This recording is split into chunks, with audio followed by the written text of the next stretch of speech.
Chapter 16: Black Market and Shady Applications. While blockchain has found legitimate applications in recent years, the original libertarian ideals and ethos have not been extinguished, and black market and shady applications of the technology are still prolific.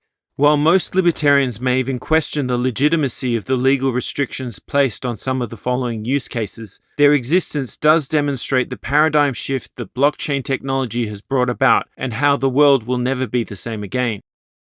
Lottery games.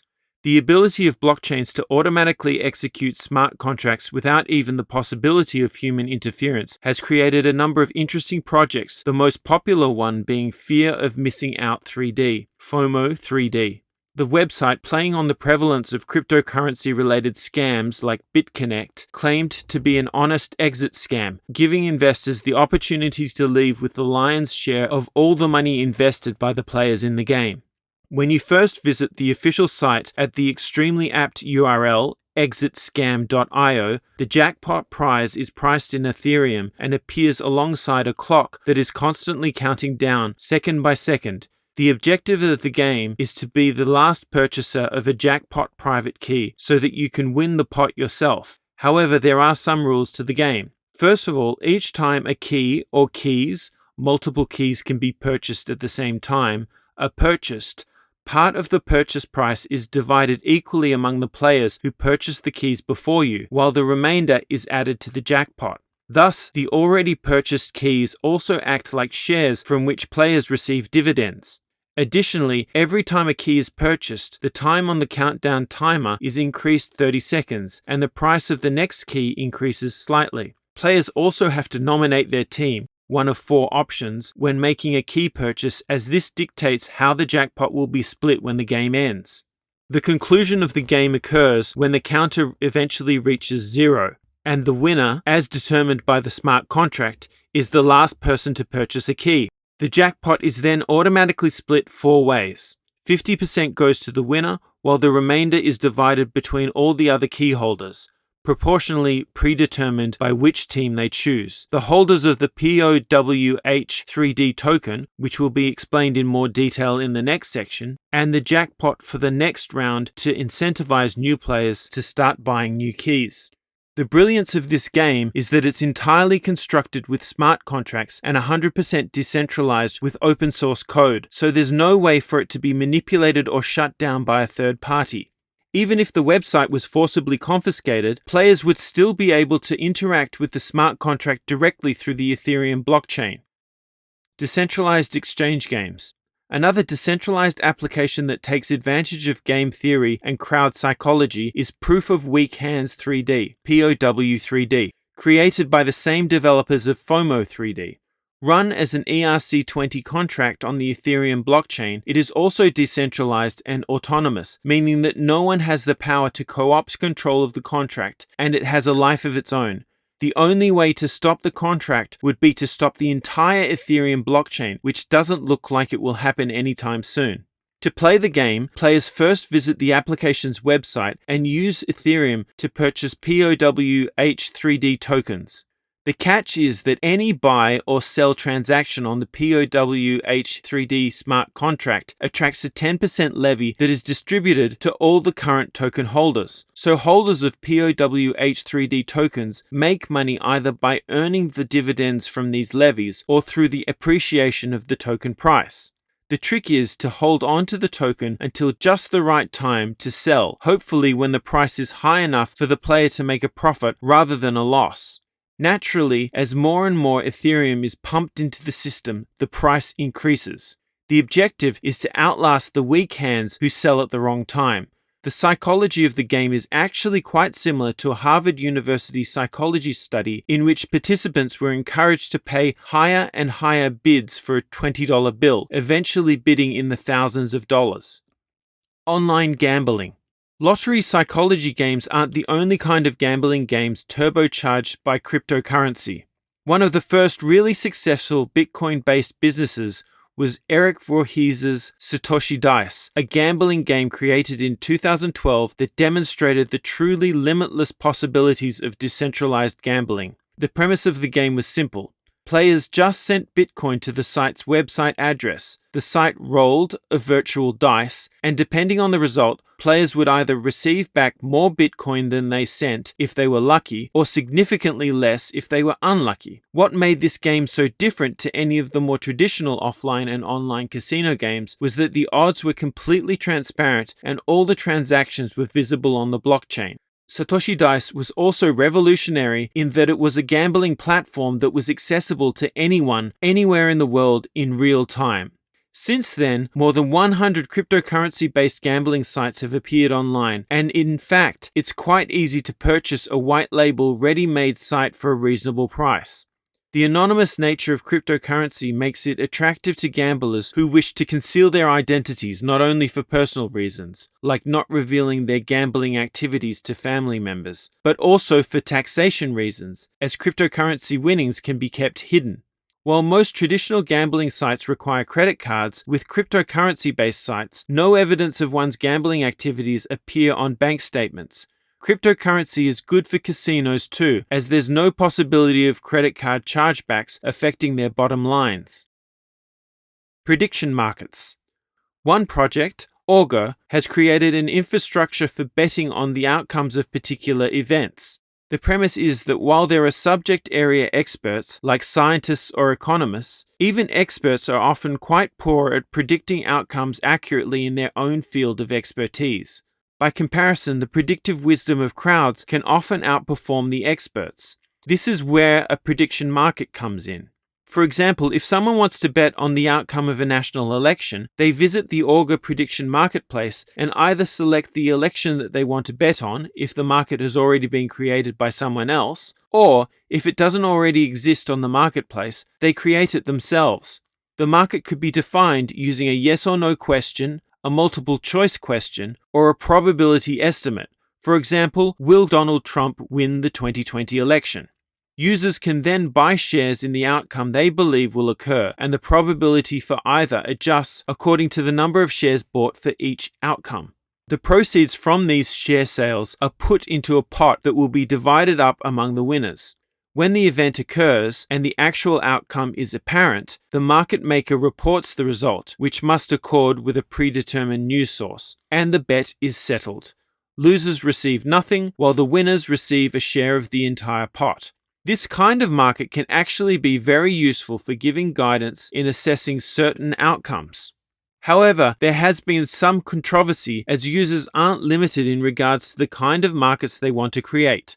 For example, some morally ambiguous markets have arisen, like assassination markets that attempt to predict the likelihood that certain world leaders will be assassinated by a certain date. Nevertheless, Augur has proven how it's possible to create some very interesting decentralized economic systems, provided the economic incentives are properly designed. Online pornography. The confidentiality afforded by the pseudonymous nature of blockchain-based cryptocurrencies has also encouraged its adoption in the online porn industry. The ability of cryptocurrencies to support micropayments means that live show porn industry workers are able to charge by the minute as services occur, without the fear of credit card chargebacks that would often occur in their previous credit card payment model. One of the largest porn video websites in the world, Pornhub.com, also started accepting Verge, an anonymity-focused cryptocurrency, in April 2018, although by September 2018, less than 1% of payments on the platform were being made in cryptocurrencies. Bribery.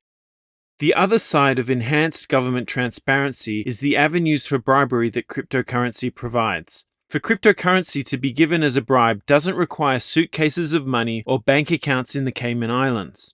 In the case of a brain wallet or a wallet seed, all a bribe recipient needs is a string of words to take control of a wallet address that contains whatever amount has been negotiated with the briber.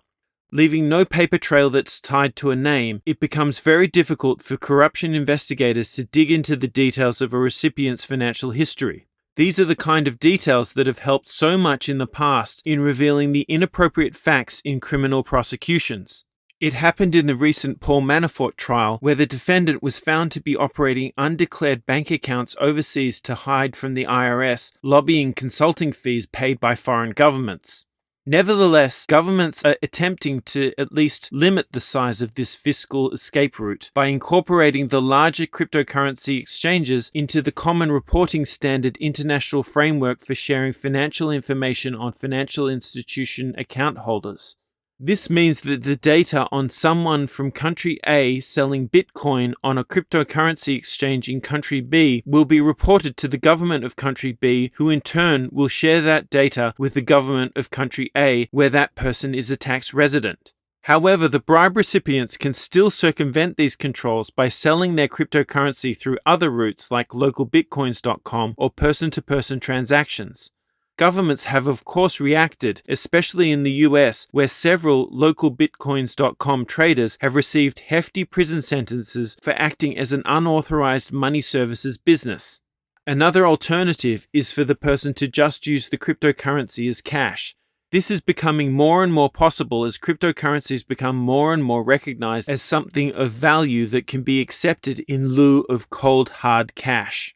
As a result, Western governments are again trying to counteract this phenomenon by limiting the value of cash transactions. For example, it is now illegal in France to make a purchase of goods in cash for more than €1,000. Australia has instituted a similar measure, limiting cash transactions to $10,000. While this legislation has not been specifically aimed at cryptocurrency, it does effectively make it more difficult to spend the cash once you've liquidated your cryptocurrency holdings or even spent your cryptocurrency directly. Even if you are able to purchase a Lamborghini for cash or cryptocurrency, pretty soon the taxman is going to ask you how you are able to fund it, which will be difficult when you don't have a record of financial transactions proving that you obtained it legitimately. Illicit finance. Previous chapters have gone into detail explaining Silk Road, the illicit marketplace, and how Bitcoin suddenly made it possible for criminal-to-criminal transactions over the dark web. While libertarians may see this as an ideal scenario for a future world where anyone can put any substance into their own bodies without the possibility of government regulation and interference, it also opens up a whole Pandora's box of other illicit activities that are undeniably immoral. These same marketplaces can become the infrastructure for fake passports, weapons, human trafficking, child pornography, or even murder for hire. This is the point when one asks whether the benefits really outweigh the costs of creating a crypto-anarchist utopia that is completely free of government oversight. When combined with other new wave technologies like 3D printers that make it possible for people to print illegally purchased plans for single-use 3D printed guns, suddenly the vision of a libertarian utopia becomes increasingly dark and potentially terrifying.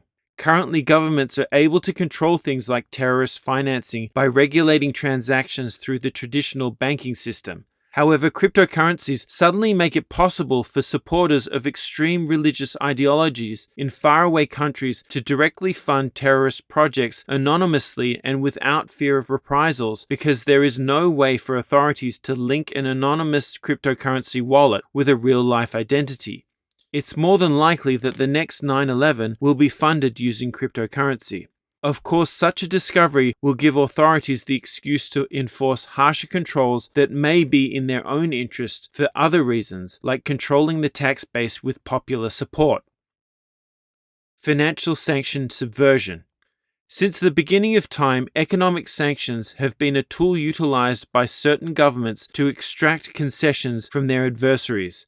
In recent years, the curtailment of access to the banking system has been a weapon of choice and has been used by the West against many targets, including Iraq, Zimbabwe, North Korea, Libya, Iran, and Russia.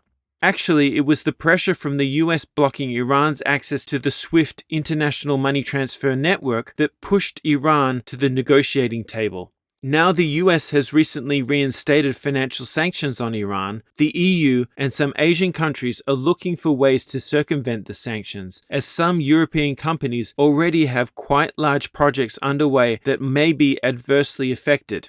In fact, it's rumored that Russia is helping Iran develop some blockchain solutions in this arena, and Iran has already relaxed controls on cryptocurrencies as its citizens look for ways to avoid the financial impact of the sanctions. Venezuela, as another country that has been under sanctions pressure for a number of years, has now developed their own oil-backed cryptocurrency, the petro, that they intend to use instead of the traditional financial system for transferring value to their trading partners. As blockchain cryptocurrencies become more and more widespread, the effectiveness of financial sanctions in the future will surely be undermined. Of course, this all fits in well with the libertarian narrative on cryptocurrencies, which is that no government should have the power to prevent any individual from participating in a financial transaction. Uncensorable social media. Bitcoin Cash has been utilized by one platform, Memo.cash, to support its uncensorable Twitter-like short messaging platform. Twitter in recent years has suffered criticism for using its administrative power to ban users that it believes violate its terms of service agreement by posting controversial content that may offend certain groups or incite violence. A prime example of this was the recent banning of the outspoken conspiracy theorist and Donald Trump supporter Alex Jones, the host of InfoWars. The site was cited for numerous tweets that, in the opinion of the Twitter management team, went over the line in terms of acceptable social discourse. During the same period, InfoWars was also banned from both Facebook and YouTube. InfoWars isn't the only site to suffer from government-promoted internet censorship. WikiLeaks, the whistleblower site that exposed the collateral murder US military massacre video, the Iraq war logs, the Afghan war diary, and the Cablegate leak, also suffered a backlash from the US government, which pressured their server provider, Amazon Web Services, to discontinue service. In contrast, on the Memo.cash platform, for a small mining fee, tweets are recorded on the Bitcoin Cash blockchain. This effectively makes it impossible for the tweets to be deleted or access restricted by any government or organization, as was done to WikiLeaks.